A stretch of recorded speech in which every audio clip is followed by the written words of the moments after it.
Louisiana is not a large state. You can drive across it in about 4 hours. Most people who visit see New Orleans and maybe Baton Rouge, maybe the bayous along the interstate. They see the surface. What they miss is everything underneath.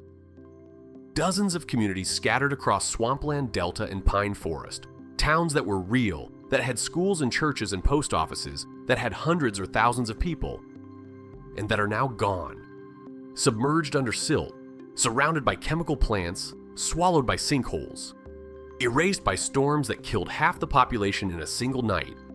On this list, a sawmill so perfectly frozen in time that the blades are still in the frames. A naval base built to hunt German submarines that the Gulf of Mexico eventually consumed. A town with a census population of 0, where a Catholic cemetery is the last institution still receiving visitors.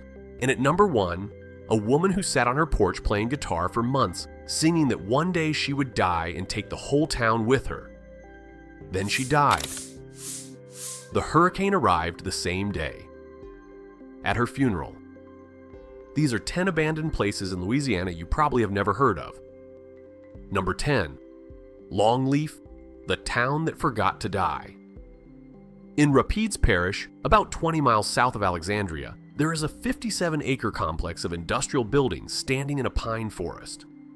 Walk into the main sawmill building and you will find a 6-foot circular steel blade still mounted in the cutting frame. 3 steam locomotives stand in the roundhouse. The machine shop holds belt-driven tools from the early 1900s. Lumber is stacked as if waiting to ship. The Longleaf sawmill opened in 1894 and ran for 75 years as a full company town, with housing, a commissary, a post office, a doctor's office, and a church. Then on Valentine's Day, 1969, with timber supply exhausted and demand sagging, the operation simply stopped. Not a gradual wind down, a halt. The equipment was not stripped or sold. It was overgrown and eventually donated to the Southern Forest Heritage Museum. During World War II, the timber from this mill supplied Andrew Higgins' boat-building operation. Up to 10,000 Higgins landing craft deployed at D-Day were built from lumber cut by the saws still mounted in that building. The complex is on the National Register of Historic Places. You can tour it today, ride a restored 1937 passenger rail car, and stand next to machines that helped determine the outcome of a world war. Nothing was preserved. It was just never cleared away. There is a difference. Number 9. Ruddock. Exit 7 to nowhere. Take Interstate 55 north of LaPlace. At mile marker 7, there is a real posted highway exit sign for a town called Ruddock. Take the exit. Follow the road. It ends at a boat ramp on the edge of a cypress swamp. There is no town. There has not been a town since 1915. Ruddock was a cypress lumber settlement founded in 1892 on an isthmus between Lake Marepo and Lake Pontchartrain. By 1910, it had a population of about 700, complete with a hotel, a telegraph office, a 2-story railroad depot, and a saloon positioned a discreet half-mile down the tracks. The town had no grocery stores and no roads. Housewives flagged down the Illinois Central Railroad bound for New Orleans, handing their shopping lists and money to the engineer, hoping he would return with supplies a few days later. On September 29, 1915, a Category 4 hurricane hit this stretch of coast with winds of 125 to 145 miles per hour and a 15-foot storm surge. 58 people died. The town was destroyed entirely. One house was left standing. Ruddock, partially rebuilt, limped through the 1920s and then disappeared for good. The sign stayed up. The paperwork has now outlived the place by more than a century. Number 8. Taft. Population, nobody. Neighbors, Dow Chemical. According to the 2000 United States Census, the population of Taft, Louisiana was 0. Not declining, not shrinking. 0. Taft sits within a stretch of the Mississippi River corridor between Baton Rouge and New Orleans, roughly 85 miles of industrial installations that hosts 75 of the largest chemical plants in the country. As heavy industry expanded through the mid-20th century, the land value for chemical operations consumed whatever residential purpose had existed before. By the time the census was taken, not a single resident remained. What remains is a cemetery. Our Lady of the Holy Rosary Catholic Church was founded in Taft in 1887. In 1963, the church building was physically relocated to the nearby town of Hanville. The graveyard could not be moved. It is still there, still in active use as a burial ground for the congregation, surrounded on three sides by Dow chemical facilities. To visit a grave in Taft, Louisiana, you must navigate past chemical plant walls. The church left 60 years ago. The dead stayed. In a town with a census population of 0, the only institution still receiving visitors is a cemetery. That is Taft. Number 7, Burwood. The naval base, the Gulf, 8. To reach the site of Burwood, you need a boat. You would begin in Venice, the southernmost town accessible by road in Louisiana, and head south through the Bird's Foot Delta of Southwest Pass until you reach coordinates that today are mostly open water and marsh grass. 8 days after Pearl Harbor, on December 15, 1941, the United States Navy commissioned Section Burwood Naval Base at the mouth of the Mississippi River. The mission was to prevent German submarines from entering the river. The base's docks could support patrol craft, minesweepers, PT boats, and vessels as large as destroyers. A 120-foot water tower was built, topped by an additional 75-foot signal tower for communicating with ships while maintaining radio silence. At its peak, approximately 1,000 people lived there. During this period, German submarines surfaced and sank ships near the river mouth, and the port of New Orleans was closed for days during emergency operations.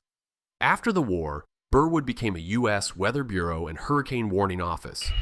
The people warning New Orleans about approaching storms were themselves living in one of the most exposed locations in the Gulf.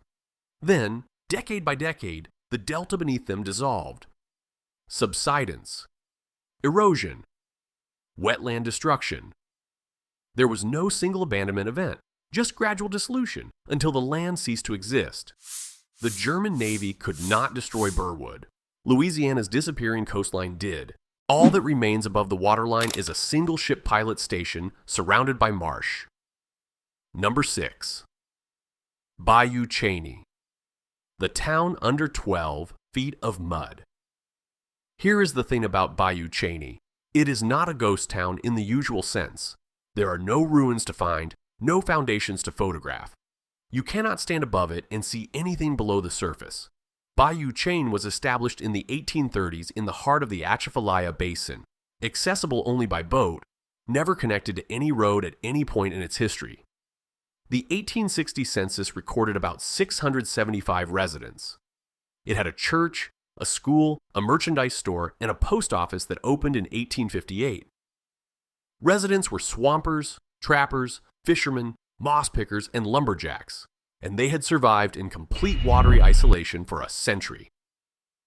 Then the Great Mississippi Flood of 1927 convinced the Army Corps of Engineers that a spillway was needed to protect Baton Rouge and New Orleans. The Atchafalaya Basin was designated as the pressure release zone. Bayou Cheney was positioned directly inside the floodway. There was no engineering error. The community was simply placed where the floodwater needed to go. The school moved to higher ground in 1945 and closed in 1953. The post office closed in 1952. Residents dismantled their houses, loaded the lumber onto barges, and left. Then the silt arrived and never stopped. To find any remnant of Bayou Cheney today, you would need to dig more than 10 feet through accumulated river silt, the equivalent of a 2-story building's worth of mud piled over what used to be a town. It is not underwater. It is inside the ground. If you're enjoying this so far, drop a comment. Which of these towns unsettles you most? Because we are now getting to the ones where people had to be pushed out. Number 5. Carville. The colony you checked into but never left. In 1894, 7 New Orleanians were placed onto a barge at gunpoint in the middle of the night and transported upriver to an abandoned sugar plantation in Iberville Parish, about 20 miles south of Baton Rouge. The plantation had been sitting in disrepair. The first patients slept in what had been slave cabins. This was the founding of Carville, the only inpatient leprosy hospital in the continental United States. It operated from 1894 to 1999. Louisiana's 1890 law required mandatory institutionalization of anyone with Hansen's disease. Patients who arrived were required, in practice, to change their names. Staff often did not know a patient's real name or hometown. The gates were not unlocked until 1946, when patients were first permitted to leave for 2 months per year. In 1998, the government offered remaining residents $33,000 annually to leave permanently and never return. More than 80 refused. The last residents left in 2015. By the 1940s, Carville held 450 patient rooms connected by covered walkways, with a church, a theater, a golf course, a ballroom, a dairy barn, and a vegetable farm, all enclosed by a wrought iron fence. Inside that fence, the patients held an annual Mardi Gras parade. They built their own floats, crowned their own king and queen, and passed out doubloons stamped with armadillos. The armadillo being, as they well knew, the only non-human animal that can contract Hansen's disease. The campus is now a National Hansen's Disease Museum and a National Guard boot camp for at-risk teenagers. The patient cemetery is accessible via a 9-stop audio driving tour. One institution built for the isolated, now shared with another program for the struggling. The wrought iron fence is still there. Number 4. Chenier Caminada. Half the town, one night. On Saturday morning, October 1st, 1893, the weather at Chenier Caminada was clear. A cold front had passed the previous night. The water was calm. Residents attended church, as they did every Sunday. By evening, local fishermen had begun to notice something: seabirds and pelicans racing inland from the sea, cattle moving away from the marshes. By midnight, there was nothing anyone could do. The hurricane made landfall with winds estimated at 133 miles per hour and a storm surge of nearly 16 to 18 feet. There was no land on Chenier Caminada that high. The surge covered everything. Of the 1,471 residents, 779 were killed, more than half the population, in a single night. Over 2,000 people died across the broader region. Chenier Caminada was the largest supplier of fresh oysters to New Orleans restaurants.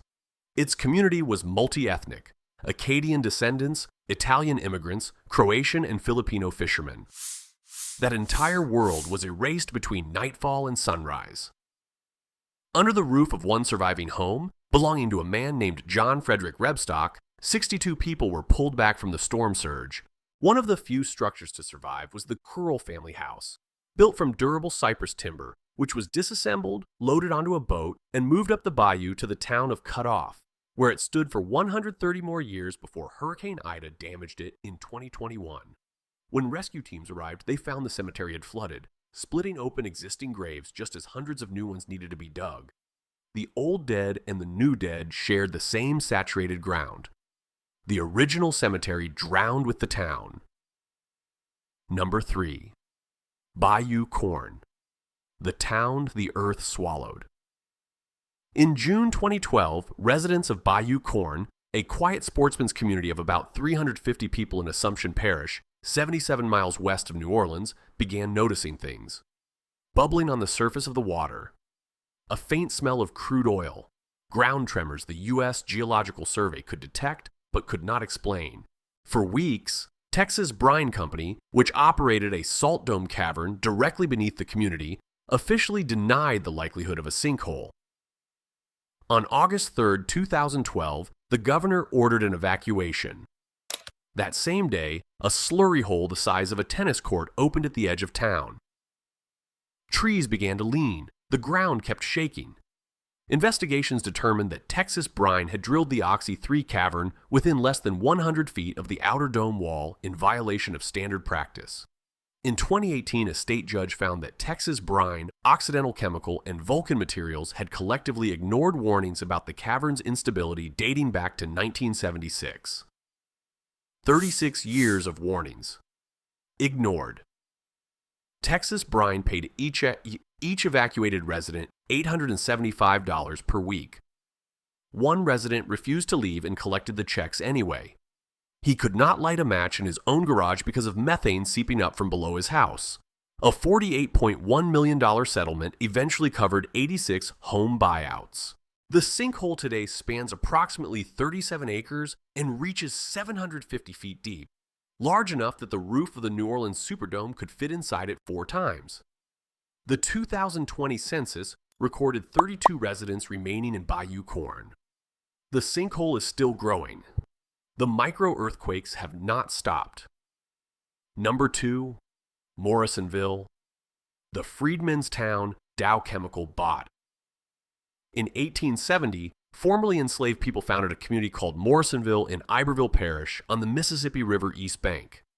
They organized around a Baptist church.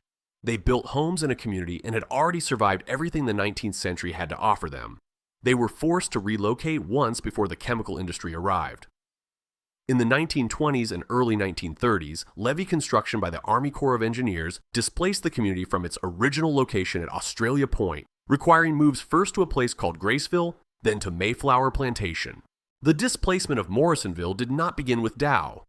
It had been happening for decades before Dow existed. Dow Chemical moved to Plaquemine in 1958 and built a vinyl chloride production facility adjacent to where the community had resettled. Through the 1980s, vinyl chloride contamination spread into Morrisonville's water wells.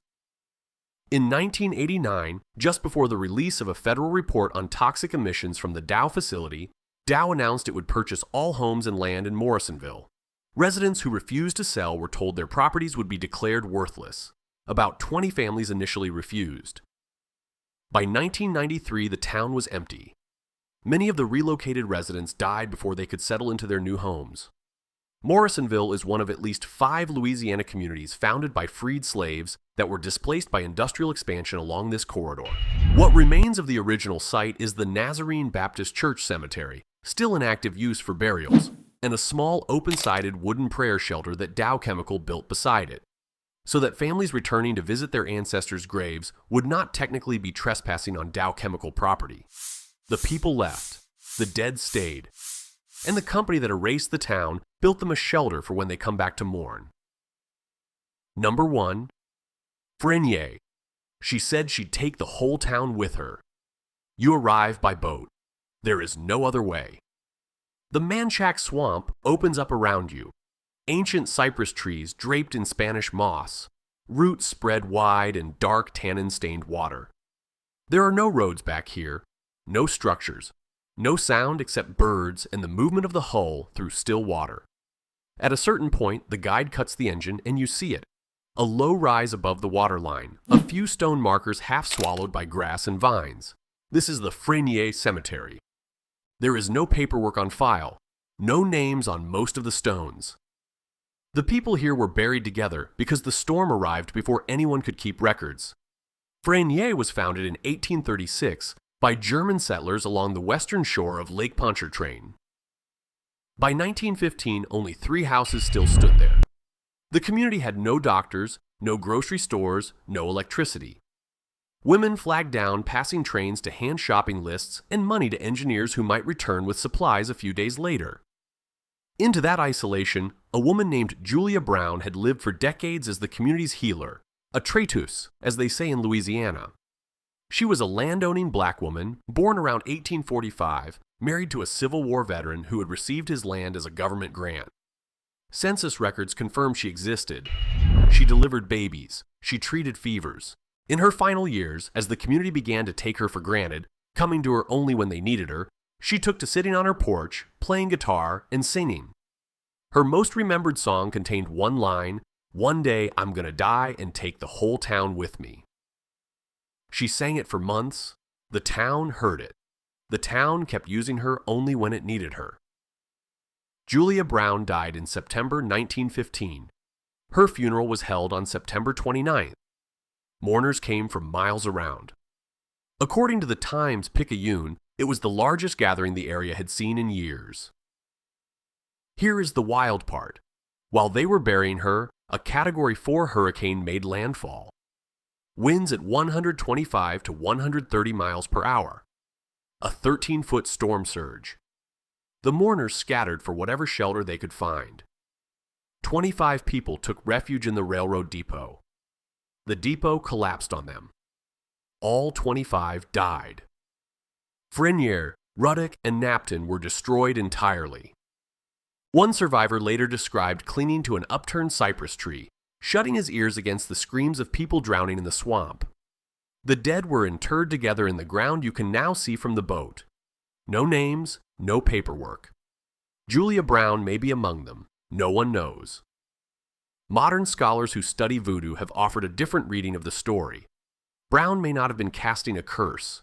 She may have been trying to warn them, singing the only warning she knew how to give every day in the only medium available to a woman with no newspaper, no radio, no electricity, and a community that only came to see her when it needed something. Whether it was prophecy or grief or forecast, she sang it for months. Then she died. They gathered at her funeral, the one act of collective care they had shown her in years. And then the water came. The Frenier cemetery is accessible only by swamp tour. There is nothing else there to see. Louisiana's forgotten places don't look like western ghost towns. There are no dry canyon walls or rusted mine shafts. These places sink. They get bought. They go under. The state has been disappearing into the Gulf for a century, and it takes its history with it. For me, it's Frenier. A funeral in a swamp. A woman who sang the warning. No paperwork on who is in the ground. That one will stay with me. Which of these surprised you most? Let me know in the comments. And if you want more like this, subscribe.